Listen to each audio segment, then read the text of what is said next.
Students, welcome back to my channel. আমি দেবাঞ্জনা ঘোষাল। তোমরা দেখছো আমার সাথে তোমাদের নিজেদের channel Shikshamarg education and computer centre.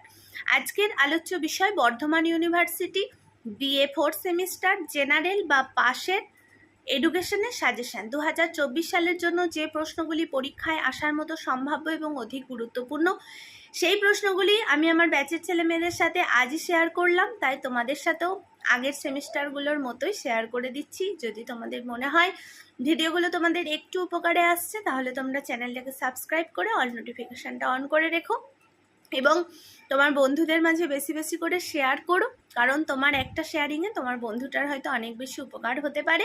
এবং একটা লাইক করতে ভুলো না। তো আমার পাশের স্নেহের ছেলে মেয়ে যারা আছো, তোমাদের একটা প্রশ্ন সবসময় তোমরা করছো, হোয়াটসঅ্যাপে প্রচুর মেসেজ তোমরা করছো যে CC1D না CC2D। দেখো, তোমরা অ্যাডমিটটা একবার তোমাদের দেখে নিও। আমার স্নেহের যারা পাশের ছেলে মেয়ে আছো আর যারা অনার্সের আমার স্নেহের ছেলে মেয়ে আছো, তাদেরকে বলছি তোমরা GE 4 হিসাবে যারা যারা এডুকেশনকে রেখেছো, তাদের জন্যেও এই সাজেশন কিন্তু সমানভাবে উপযোগ্য। তো চলো আজকের আলোচ্য বিষয়ে প্রবেশ করা যাক। আর প্রবেশ করার আগে তোমরা যারা যারা আমাদের সেন্টারে অ্যাডমিশন নিতে চাইছো 8609778925 এই নাম্বারে হোয়াটসঅ্যাপ করো। এবং তোমরা যারা যারা নোট পারচেস করতে চাইছো, তারাও কিন্তু এই নাম্বারে হোয়াটসঅ্যাপ করতে পারো। আমার পুরনো ছেলে মেয়েদের আমি বলছি না, অলরেডি প্রচুর নোটস তোমরা নিয়েছো। যারা নতুন ছেলে মেয়ে আসছো, নোটস কিনতে চাইছো, তাদের উদ্দেশ্যে বলছি 8609778925 এই নাম্বারে হোয়াটসঅ্যাপ করো। তোমাদের সমস্ত ডিটেলস বলে দেওয়া হবে। আর এখানে অর্থাৎ আমাদের কোচিং সেন্টারে একাদশ দ্বাদশ বি অল সেমিস্টার কলা বিভাগের অল সাবজেক্ট এবং কম্পিউটার ও স্পোকেন ইংলিশ শেখানো হয়। তাই তোমরা অনলাইনে হোক বা অফলাইনে হোক, যদি কেউ ভর্তি হতে চাও, অবশ্যই তোমরা যোগাযোগ করো। তাহলে চলো আজকের আলোচ্য বিষয়ে প্রবেশ করা যাক।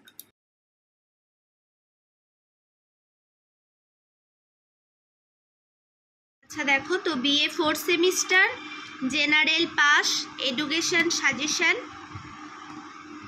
2024 বারডোয়ান ইউনিভার্সিটি। তোমাদের CC1D CC2D এবং GE 4 আমার প্রত্যেকটি স্নেহের পাসের ছেলে মেয়েদের CC কোড এবং অনার্সের ছেলে মেয়েদের GE 4। তোমরা যারা যারা পাসে এডুকেশনকে রেখেছো এবং 2024 সালে যে প্রশ্নগুলি পরীক্ষায় আসার মতো সম্ভাব্য এবং 5 এবং 10 কোশ্চেন মার্ক হিসাবে তোমাদের 5এও দিতে পারে এই প্রশ্নগুলি, অথবা তোমাদের 10এও দিতে পারে।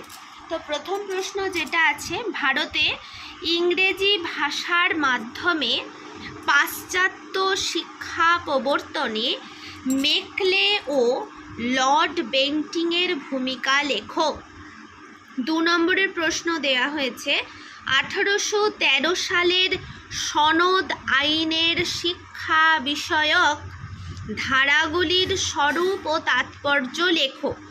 আচ্ছা, প্রশ্ন কিন্তু এইভাবেও দিতে পারে, অথবা প্রশ্ন একটু ঘুরিয়ে দিলে এইভাবে আসবে যে সনদ আইনের যে ধারা, সেই ধারায় মানে 73 নম্বর ধারা অনুসারে মেকলের মন্তব্য লেখো। অথবা দিতে পারে যে মেকলের নিন্দনীয় কাজগুলি সম্বন্ধে যা জানো লেখো।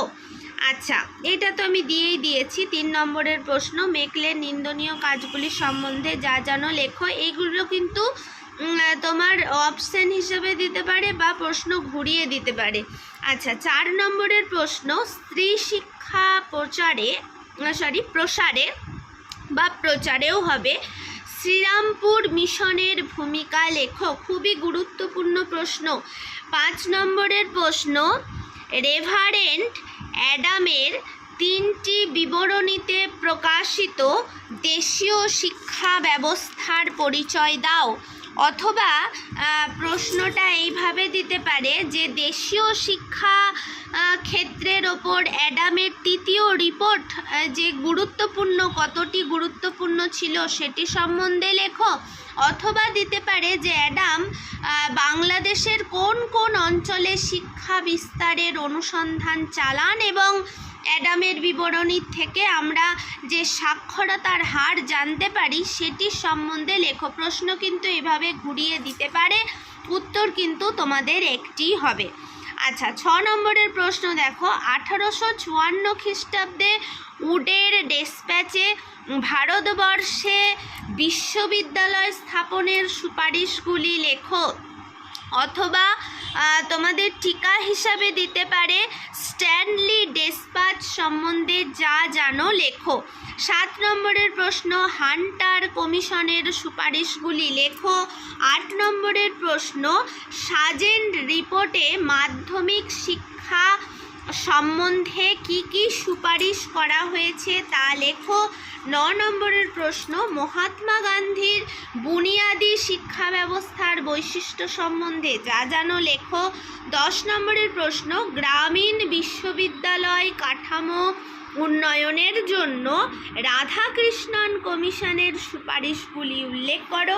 11 নম্বরের প্রশ্ন কোঠারি ও মুদালিয়র কমিশনের সুপারিশগুলি আলোচনা করো, মানে তুলনামূলক আলোচনা করো বা পার্থক্য লেখো, দুটোই দিতে পারে। 12 নম্বরের প্রশ্ন 1986 সালের জাতীয় শিক্ষানীতিতে নবোদয় বিদ্যালয় সম্পর্কে যা জানো লেখো। অথবা দিতে পারে যে 1986 সালের জাতীয় শিক্ষানীতির প্রস্তাবগুলি কি ছিল, নিজের ভাষায় লেখো। 13 নম্বরের প্রশ্ন মাধ্যমিক স্তরে সাধারণ শিক্ষার কাঠামো সম্পর্কে মুদালিয়র কমিশনের সুপারিশগুলি আলোচনা করো। হ্যাঁ, তোমরা অনেক স্টুডেন্ট আমার দেখছি হোয়াটসঅ্যাপে মেসেজ করেছো যে ম্যাম এই সাজেশানটা দিন। দেখো যে যে সাজেশানগুলো দেয়া হয়েছে তোমরা আবার সেগুলো দিতে বলছো। দেখো আমি তাই বলে দিই ভিডিও একবার যে বাংলা তোমাদের 4th সেমিস্টারের বাংলা দেয়া হয়ে গেছে, সংস্কৃত দেয়া হয়ে গেছে, দর্শন দেয়া হয়ে গেছে, আজকে এডুকেশন দেয়া হচ্ছে, এর পরের দিন তোমার ইতিহাস দেয়া হবে এবং রাষ্ট্রবিজ্ঞান দেয়া হবে তার পরের দিন, মানে মেন পেপারগুলোর আগে দেয়া হবে। তার সঙ্গে সঙ্গে তোমরা প্রচুর ছেলে মেয়ে বলেছো যে L2 বাংলাটা যেটা তোমাদের আধুনিক কবিতা শর্ট কোয়েশ্চেন OMR সিটে হবে তার সাজেশন দিতে, প্রত্যেকটি সাজেশন আসবে। তোমরা একটুখানি সময় দাও, প্রত্যেকটি সাজেশন আসবে তোমাদের। আচ্ছা, তারপরে শেষ প্রশ্ন তোমাদের যেটা রাখা হয়েছে যে সর্বজনীন প্রাথমিক শিক্ষা সম্পর্কে কোঠারি কমিশনের গুরুত্ব লেখো, বা তোমাদের দিতে পারে যে প্রাথমিক শিক্ষা সম্পর্কে কোঠারি কমিশন কি সুপারিশগুলি দিয়েছেন আলোচনা করো, বা দিতে পারে যে মুদালিয়র কমিশনের এই যে মাধ্যমিক শিক্ষা ক্ষেত্রে যে তারা যে সুপারিশ করলেন সেই সুপারিশের যে ত্রুটি সেই ত্রুটিও কিন্তু দিতে পারে। এবং এই প্রশ্নগুলো মোটামুটি তোমাদের এই 14টা প্রশ্ন, তোমরা যদি 14-15টা প্রশ্ন বললাম আমি, এই 14-15টা প্রশ্ন তোমরা যদি পরীক্ষার জন্য করে যাও অবশ্যই তোমরা সাফল্য পাবে। প্রত্যেকটি সেমিস্টারের আগের সেমিস্টারগুলোই তোমরা দেখেছো কিভাবে তোমরা কোশ্চেন কমন পেয়েছো এবং প্রত্যেকটি আমার স্নেহের ছাত্রছাত্রী আমাকে বলেছো। তো সেই হিসাবেই তোমাদের উৎসাহে, তোমাদের অনুপ্রেরণাতেই আমাদেরও এই Shikshamarg education and computer centre কাজ করে যাচ্ছে। আমার প্রত্যেকটি অনলাইন আর অফলাইন ব্যাচের ছেলে মেয়েদের যেভাবে আমি সাজেশান দিয়ে থাকি তোমাদের সাথেও সেই একই সাজেশান দেওয়া হয়। তার জন্যই তোমরা প্রত্যেকে ভালো থেকো, সুস্থ থেকো এবং এই প্রত্যেকটি অ্যান্সারের PDF তোমরা যারা যারা পারচেস করতে চাইছো 8609778925 এই নাম্বারে তোমরা হোয়াটসঅ্যাপ করো, সমস্ত ডিটেলস বলে দেওয়া হবে। আমি আমার পুরনো ছেলে মেয়েদের বলছি না, কারণ তোমরা 2 মাস আগে থেকে নোটস কিনে নিয়েছো। যারা আমার নতুন স্নেহের ছাত্রছাত্রী আসছো তাদের উদ্দেশ্যে বলছি, প্রত্যেকে ভালো থেকো, সুস্থ থেকো এবং এখন থেকে পরীক্ষা প্রস্তুতি নাও, অবশ্যই সাফল্য তোমাদের সামনে ধরা দেবে।